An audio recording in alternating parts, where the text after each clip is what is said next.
আপনি কি জানেন? ঘুম থেকে উঠেই মাত্র কয়েকটি ছোট ছোট শব্দ বললেই আল্লাহ তাআলা আপনার সব দোয়া কবুল করে নিতে পারেন। হ্যাঁ, এটা কোনো গল্প নয়, বরং হাদিসে বর্ণিত একটি অলৌকিক আমল। প্রিয় দর্শক, আমরা অনেক সময় দোয়া করি, কিন্তু মনে হয় দোয়া কবুল হচ্ছে না। হতাশায় ভেঙে পড়ি। কিন্তু রাসূলুল্লাহ সাল্লাল্লাহু আলাইহি ওয়াসাল্লাম আমাদের এমন একটি আমল শিখিয়েছেন, যা করলে দোয়া কবুল হওয়া নিশ্চিত।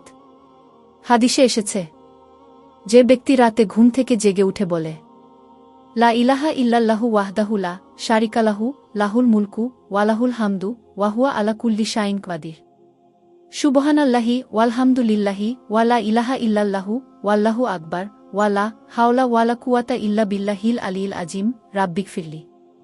অর্থ, একমাত্র আল্লাহ ছাড়া কোনো হক ইলাহ নেই, তার কোনো শরিক নেই, রাজত্ব তারই, প্রশংসাও তারই, আর তিনি সকল কিছুর উপর ক্ষমতাবান। আল্লাহ পবিত্র মহান। সকল হামদ প্রশংসা আল্লাহর। আল্লাহ ছাড়া কোনো হক ইলাহ নেই। আল্লাহ সবচেয়ে বড়।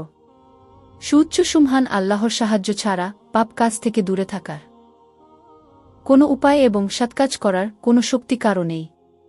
হে রব, আমাকে ক্ষমা করুন। তাহলে আল্লাহ তাআলা তাকে ক্ষমা করে দেন।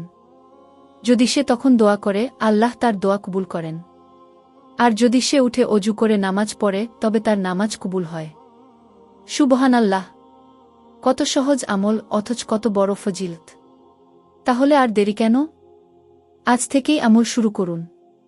আর আল্লাহর রহমত ও দোয়া কবুল হওয়ার আশায় রাতের ঘুম ভাঙলে এই দোয়া অবশ্যই পড়ুন।